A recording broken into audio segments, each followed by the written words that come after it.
Welcome to Learning English with Capt Binoy Varakil, Assistant Professor, Department of English, St. Joseph's College, Devagiri, Kozhikode.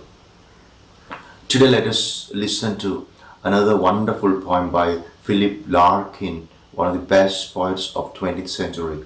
The poem is titled The Whitsun Wedding. That Whitsun, I was late getting away. Not till about 1:20 on the sun-lit Saturday did my three-quarters empty train pull out. All windows down, all cushions hot, all sense of being in a hurry gone. We ran behind the backs of houses, crossed a street of blinding windscreens, smelled the fish dock.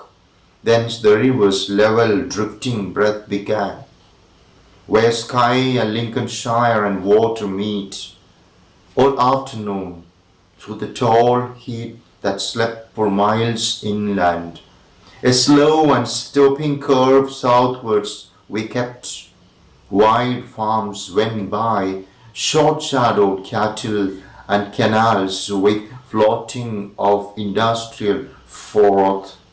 The hothouse flashed uniquely, hedges dipped and rose. Now and then a smell of grass displaced the reek of button carriage cloth, until the next town, new and nondescript, approached with acres of dismantled cars.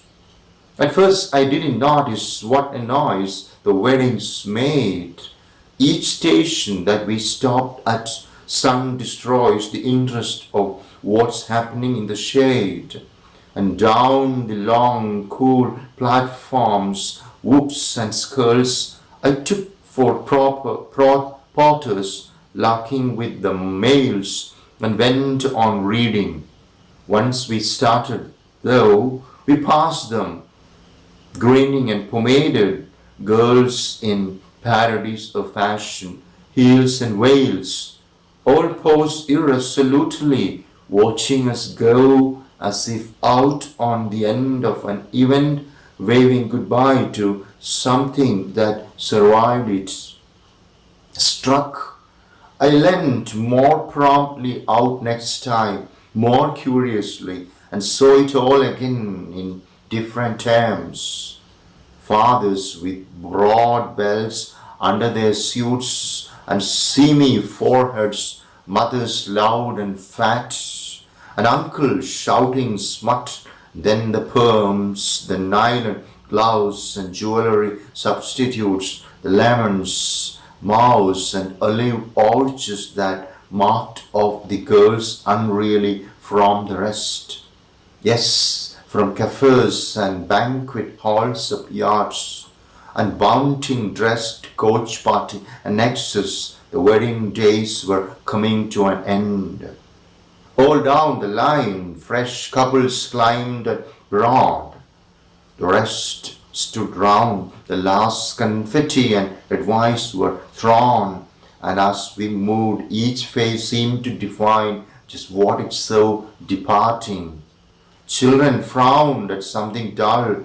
Fathers had never known success so huge and wholly farcical. The women shared the secret like a happy funeral, while girls, gripping their handbags tighter, started at a religious wounding. Free at last, and loaded with the sum of all they saw, we hurried towards London, shuffling gouts of steam. Now fields were building plots and poplars cast long shadows over major roads, and for some 50 minutes that in time would seem just long enough to settle hats and say, I nearly died. A dozen marriages got underway. They watched the landscape, sitting side by side, and Odeon went past, a cooling tower and someone running up to bowl. None thought of others they would never meet, or how their lives would all contain this hour. I thought of London spread out in the sun, its postal districts packed like squares of wheat. There we were aimed, and as we raced across bright knots of rail past standing Pullmans, walls of blackened moss came close, and it was nearly done. This frail travelling coincidence and what it held stood ready to be loosed with all the power that being changed can give.